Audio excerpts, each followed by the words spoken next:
Sunday afternoon, and welcome to this edition of Border Report Live. My name is Rudy Mideles, and I am your host here in Harlingen, Texas, and Deep South Texas in the Rio Grande Valley. And joining us a little later in the program, we have our South Texas correspondent, Sandra Sanchez. She's got a very special guest coming on. And later in the program as well, we're going to hear from our San Diego correspondent, Salvador Rivera, who's also brought on a guest. And today's topic, elections. We've been talking about redistricting here in Texas, and we're not the only place going through this kind of thing right now, so we're going to kind of check in and see what's going on around the state and around the border. But first, we wanted to start off with our top story, and that is that the RGV Sector Chief Border Patrol agent has been dismissed from her position.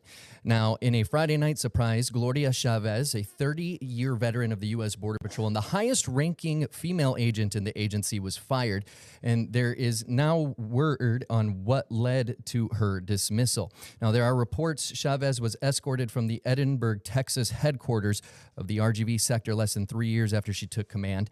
U.S. Customs and Border Protection Commissioner Rodney Scott released this statement saying, quote, "CBP does not comment on specific disciplinary actions. Misconduct on or off duty by a few distracts from the honorable service of the many," end quote. Chavez had a number of senior roles in the agency and was stationed in San Diego, Spokane, Washington, Imperial, California, and El Paso before being assigned to Deep South Texas, where she is originally from. In other news, lawmakers are leaving the state of Texas to protest redistricting. Republican Texas Governor Greg Abbott says he will begin trying to remove Democratic lawmakers from office if they do not return after dozens of them left the state. Democrats left Sunday in an attempt to block the adoption of redrawn U.S. House maps sought by President Donald Trump. Now, some of the lawmakers are accusing Abbott today of using smoke and mirrors to make threats that go beyond his legal authority. A departure by State House Democrats and Abbott's threat intensified a fight over congressional maps that began in Texas but have expanded to include Democratic governors in California, Illinois, and New York. All have floated the possibility of rushing to redraw their own state maps in retaliation. And here's where I want to bring in our South Texas correspondent, Sandra Sanchez, to join us now, because she's brought in a guest who has heard and seen and taken part in this before. Yeah, thanks, Rudy. Good to have you. With us, we have former State Representative Jim Dunham, a Democrat from Waco, who was the House Democratic Caucus chairman back in May of 2003. And Jim, you led over 50 Democrats out of the state of Texas to Ardmore, Oklahoma. Similar situation, kind of seems like history's repeating itself. Tell us about the circumstances that led up to that last time, and how it compares to what's happening today. Well, first, thanks for having me. Really, this has quite a bit of parallels to what we had in 2003, because in 2003, there had been redistricting like there always is in 2001 following the census, and the Republicans were able to draw the map, and Tom DeLay, was a top legislator. I think he was a majority leader in Congress and Republican, and he's the one that came down and drew this map in 2001 with the specific purpose of beating 6 Democratic congressmen, most of whom happened to be chairmen. And so they drew the map. That's the way it is. All's fair, after redistricting, after the census. And all of those members that DeLay wanted to beat were reelected. And so in 2003, DeLay was upset about that. And he came down and says, well, we're going to just do it again. We're going to redraw these 6 members' maps. And, I got it wrong last time. I'm just going to do it again. And there was a great deal of resistance, even from the Republicans, the governor and the speaker and the lieutenant governor. But at the end of the day, DeLay was able to strong arm them into doing a redistricting, which very much like what Trump is doing now. It's not about Texas, doesn't have anything to do with Texas. It's about issues and preserving the Republican majority in Congress. And Texas is just being a tool for that. And so it was really what was happening then. Then we had Tom DeLay leading the effort as a leader in the Republicans and in Congress to redraw the maps mid-decade in a truly unprecedented manner. And so here we are again, 20-something years later, and this time it's just Trump. If you exchange Trump for DeLay, it's almost the same thing going on right now. You took a lot of criticism for that. You all were called the chicken D's by some and the killer bees by others. I mean, was it worth it? You mentioned that, Tom DeLay was persistent in getting these districts redrawn. Was he able to redraw the districts going forward? And did it change politics? Well, I think that what we did was very successful. We always knew that the governor could continue to call us back, and eventually they would pass them out. So it wasn't about, not, blocking redistricting in Texas. That was just not realistic. They had the majority. They had all the statewide offices. It's just the way it's going to work. However, we also had been told that DeLay wanted this done nationally. He wanted other states with Republican legislatures to do the exact same thing. And they were understandably resistant because it was an issue of nobody does this. We don't do mid-decade redistricting unless the court orders it. So they were resistant, and word got to us that DeLay had told those other states, hey, I'll do it in Texas. Let me show you how it's done. And so one of the things we were doing was trying to make a big enough statement about it and create enough public awareness that other states would pull back and not get it done. And in that sense, it was successful. Also, I think the message that we delivered has resulted in effectively no attempts of this nature in the last 20 years. And I think that goes back to what the message that somehow we were able to get out, that this is about the protection of democracy. You can't just allow the majority to redraw the maps over and over and over until they elect the people they want to get elected. And so I think that was largely successful. Those were the goals. We knew we couldn't stop it in Texas, but we wanted to get the message out enough and create national public awareness that other states would be resistant and that this would not become the norm. And sure enough, until now with Trump, it has not been the norm. It's ironic that now actually California, New York are considering, Illinois are possibly considering on the flip side doing this. The Democrats are considering doing it. How do you feel about that? Because you said you did not want this to be the norm. Well, I think that the Rubicon has been crossed. So you're either going to have to fight Caesar or let him sack Rome. I mean, that's just really what's happened. Somebody asked me the other day, well, Democrats are going to do this. They're going to open Pandora's box. No, the box is wide open. And Democrats, I think, for a long time have said, oh, well, the more noble purpose is to do this, that, and the other. Well, no, that's not what's protecting the voters. I mean, if they're going to manipulate the system, then we need to respond in kind. Otherwise, we're not standing up for the voters. We're not standing up for democracy. You can't just sit down and let this happen and say, oh, we feel bad about this. We're past that. We're way past that. Responding could have consequences. Governor Abbott on Sunday night released a letter saying he would remove, quote, derelict Democrats. Does he have the authority to remove Democrats from office? And you were threatened similarly in 2003 with an arrest, a possible arrest. But were you threatened to lose your position? No, they didn't try that, nonsense at that time, and it's nonsense this time. These members are actually representing their district. They're doing what they were elected to do. Quorum break is a legitimate procedure, as I understand it. Abe Lincoln even broke a quorum. It is a tool, a procedural tool that's within the law and within the rules that allows, in exceptional circumstances, the minority to block to some extent the majority. It is a legitimate tactic. So these members, what they are doing is what is best for their constituents, and that is fighting this unprecedented action. And all this stuff about arrest, whatever. I mean, the thing that is just so distasteful, right, is that the governor of Texas is just going to kowtow and be a puppet to Donald Trump, like we're seeing all Republicans these days, right? I mean, it's, everybody says Texas is strong and this, that, and the other. These guys are Trump's puppets. They're going to do whatever he says. If they tell him to sneeze backwards, they're going to sneeze backwards. I mean, they're going to do whatever he says. And so it's time to stand up. And that's what we did in 2003. They need to do it again. And, if he wants to arrest them, arrest them. If he wants to try to remove them, we'll see what a judge has to say about this. They got to fight this deal. This is for democracy. We have 1 minute left before we bring on our other guests and Sal Rivera. I wanted to ask you, how would this affect those 5 districts and minority voting districts, especially here on the border, if if this redistricting plan passes and it changes the face of politics here? Well, my understanding, and I haven't looked at the maps, is that it will eliminate 5 Democratic seats. People should understand that the computer technology these days allows the drawing of maps within a degree of certainty, then you're almost guaranteed to get the results you want. Back in '03, the reason DeLay didn't take out those 6 people is that the science of redistricting was not as defined. So my understanding is it's going to take out, and it doesn't just hurt minority voters; it hurts all Texas voters. I mean, you're going to take out members that have great deals of seniority in Congress. And like it or not, seniority is a big deal in Washington, D.C. So we're just going to take them out at the whim of Donald Trump. And it's unfortunate. And I'm glad these folks are fighting it. I think they're doing the right thing, and I hope they continue to do it. And if Abbott thinks he's going to flex and say he's going to remove somebody from office, I'd tell him, bring it on.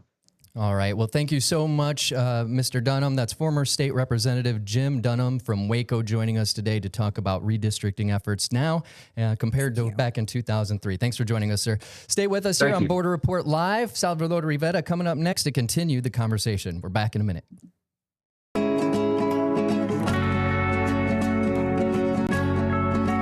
Welcome back to Border Report Live. My name is Rudy Mideles, and I'm your host here in Deep South Texas, Harlingen, Texas, to be exact. And joining me now, we have our San Diego correspondent, Salvador Rivera, with his guest, Mr. David Becker from the Center for Elections, Innovation, and Research, to continue this election-themed conversation and episode. Hey, Sal. Rudy, what we're talking about now is also something that has been brought on by President Trump and Governor Greg Abbott of Texas. They are saying that there's widespread fraud when it comes to elections, specifically done by non-citizens who go to the polls and take part in elections when they shouldn't. So people have looked into it. Experts, specifically the Center for Election Innovation and Research, and the person in charge of this group is David Becker, who joins us now. David, how did you get involved in this? What made you look into it and see if, in fact, this was happening? Well, I've been working in elections for over a quarter century. I used to be a Justice Department attorney working in voting, and I've led the Center for Election Innovation and Research, which I founded for almost 10 years now. And we work with election officials all over the country, Republicans and Democrats, making sure that the system is working. The reality is right now is our system is as secure and transparent and verifiable as it's ever been in American history. Testament to the Republicans and Democrats who run elections all over the country at the state and local level. And there was a lot of talk in the campaign last year about the threat of non-citizens affecting our elections, fraudulently voting or registering to vote. And we saw some states that were predominantly allied with then candidate Trump, now President Trump, kind of doing some supposed analyses of their voter lists and releasing numbers. And some of them came up with numbers in the thousands or hundreds of potential non-citizens. And what we did is we went back and looked at all of their claims and how they evolved over time. And what we found is the numbers were very small, even initially, just a tiny, less than a fraction of a percent of potential non-citizens. And now, since the campaign is over and they're looking at the numbers even more closely to see if there's any potential for bringing indictments against non-citizens who voted, the numbers are almost zero. They're not zero, but they're not much more than zero. So, for instance, in Texas, last summer, Texas announced that it had found thousands of potential non-citizens on the list. But when they actually started assessing these potential claims, they only referred 33 possible cases to prosecutors to look into in the entire state of Texas, which has well over 10 million voters. So we're talking about a very, very small number. That's been consistent with what we've seen in other states, Alabama, Ohio, Florida, et cetera. States who are looking at this, they're finding very, very few non-citizens who actually register and vote in American elections, certainly well below any number that could affect election outcomes. As you know, states all have different ways to register voters and conduct their elections. What was the methodology you used, and how many states did you actually look into? So actually, largely, especially for federal elections, states have very similar procedures for okay. registering to vote. It's governed by federal law. Every single person in the United States who registers to vote has to provide an ID, a driver's license number in most cases, or a social security number if they don't have a driver's license number. And then if they don't have either, they have to show ID when they show up to vote. Every single person who votes in the United States has to do that. So we know our voter lists are very, very accurate. Sometimes there are minor accidents that happen, very, very small numbers. And what our methodology was is we actually went back to the public statements made by every single state. We didn't assess the actual number of non-citizens. We don't have the voter lists like the states do. We don't have the unique identifiers that the states do. We don't have access to the federal databases that the states do. But the states do this. The states check this information, and we look to see what they said over what amount of time. And time again, when it came to actually assessing the real number of potential non-citizens on the list, we saw numbers sometimes in the single digits. I mean, there were states like Ohio that referred only 9 people for prosecution over a period of time of about a decade, which is literally tens of millions of votes cast.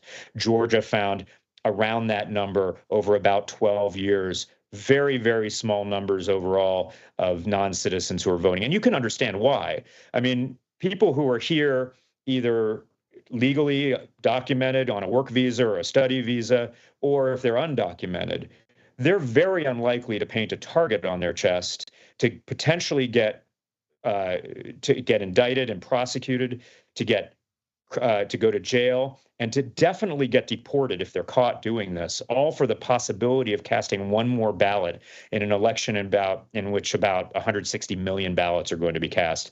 It's a huge risk for virtually no reward. And so this is one of the reasons you can understand we just don't see it very often. Now, David, again, your group is nonpartisan. You were just looking for the truth. Tell us why you felt this was important and people need to know about what you found out. Well, there's a lot of people out there who are raising money and trying to base political campaigns on the idea that our elections are insecure, on the idea that there's widespread fraud in our elections. And that's just false. Right now in the United States of America, our elections are as secure as they've ever been. Our voter lists are more secure. There's better data. We have more protections. Every single voter provides ID when they register to vote. We have more paper ballots than ever before. 98% of all people vote on paper ballots. The only exception is the state of Louisiana and a couple of counties in Texas, not the larger ones, smaller ones. And everyone else votes on paper ballots that can be recounted, that can be verified, that can be audited even after the voter is gone. So we know that the results in our elections are correct. We know that President Trump won the election in 2016. We know that President Biden won the election in 2020. And we know that President Trump won the election again in 2024. And that is totally verified. And the evidence over the period of time confirms that. But still, we hear these claims that are designed to incite supporters of losing candidates and make them distrust the system. And the reality is we just live in a very closely divided country, and no one should be surprised in a 50-50 country when your candidate loses, and you should trust the results. The public servants who run our elections in this country do a remarkably good job with complete transparency. David, from what you know, a mail-in ballot as opposed to going to a poll on election day, is there any difference? Is it more risk or riskier to have your vote not counted if you go there on election day as opposed to mailing it in? So in general, I think that first of all, they're both entirely secure. In order to vote by mail, you have to get on the list in the first place. As I indicated, there's ID required for that. You have to request a ballot in most states, which is another layer of security. And then when your ballot comes in, it is checked, usually the signature, sometimes a driver's license number, to make sure it matches the record on file. And to check that some other ballot hasn't come in. If someone casts a mail ballot but then also tries to go to vote in person, they will get caught. That's election fraud, and they will go to jail. It's very easy to catch. Election officials know that. So both are entirely secure. I personally enjoy going and voting in person early when I can. In Texas, early voting is very widely available. In fact, 97% of all voters in the United States have access to some early voting to vote in person. And the reason I like to do that is because I get to see the poll workers who are volunteering in our community. I get to see the election officials and thank them for their work. And I get to be there with the rest of our community. But voting by mail for many is more convenient for a variety of reasons, and it's entirely secure. And voters have a choice in almost every state, and they should just choose whatever works best for them. David, are you going to keep doing this? Is this something you're going to continue, this type of work you're going to carry on and make sure that everything's on the up and up? Well, our work overall is to ensure that elections are secure and accessible. And we work with election officials all over the country, again, Republicans and Democrats, to make sure their voter lists are as accurate as they possibly can be, to make sure voting is as convenient and secure as it possibly can be. So we're going to continue that work generally. But it's also important to note there's really nothing to indicate that non-citizen registration or voting is a significant problem. And hopefully we can move beyond these kinds of political myths that exist out there and try to figure out areas where we can actually improve things for voters. There's certainly areas where we can expand early voting, which is a wonderful reform that most voters have access to. There are ways we can bring technology in to make this better for voters and for election officials. And always, they need more resources. Elections are always underfunded. They're trying to do more with less constantly. And so finding ways to get them the resources they need. And if anyone out there is listening and wants to really learn about how our elections work and why they're secure, go find your local election office, your county election office, and volunteer to be a poll worker. You'll learn firsthand all of the checks and balances and redundancies and transparencies that exist to make sure that every single person's vote counts, that they're eligible to vote, and that we can trust the results. How difficult would it be to carry out this type of fraud that we have been hearing about? Yeah, it's, I mean, because for a variety of reasons, for all intents and purposes, it is impossible to commit fraud and steal a national election. We have not a single election entity or one election at any given point in time. Every federal election is about 10,000 little elections all over the country. The voters in Texas know this, for instance. There are 254 counties in Texas. Each of those counties uses different technology, or the elections are run by different public servants. There are jurisdictions like Michigan that have about 1,800 local jurisdictions for elections. So these 10,000 jurisdictions all run elections. The machines are not connected to the internet. The machines are all different in many cases. The ballots are all different. It's really impossible to steal a national election. Where we see fraud, it's usually in smaller local elections. But we also know that while that occurs very rarely, we've seen it in a recent election in Connecticut or an election a few years ago in North Carolina, it's always caught.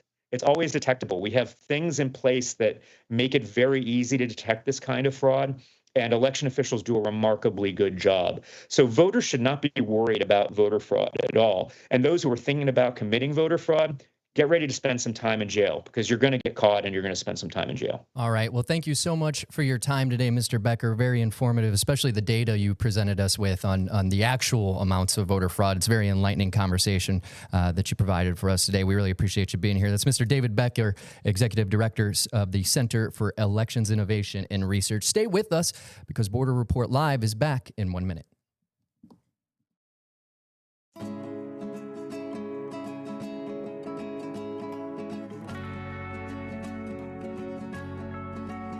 And welcome back to this edition of Border Report Live. My name is Rudy Mireles, and I'm your host down here in Harlingen, Texas, in the Rio Grande Valley of South Texas. Got a few headlines to send you off into the rest of your work week, starting with asylum fees may soon rise to about $15,000. State Department is proposing requiring applicants for business and tourist visas to post a bond of up to $15,000 to enter the United States. It's a move that may make the process affordable for many people. In a notice to be published in the Federal Register on Tuesday, the department said it would start a year-long pilot program under which people from countries deemed to have high overstay rates and deficient internal document security control controls could be required to post bonds of $5,000, $10,000, or even $15,000 when they apply for a visa. And in other headlines, a panel of federal judges has limited President Trump's effort to close the U.S. asylum system here at the southern border. The judges say administration can unilaterally suspend laws that bar the U.S. from deporting migrants to places where they would face persecution or torture.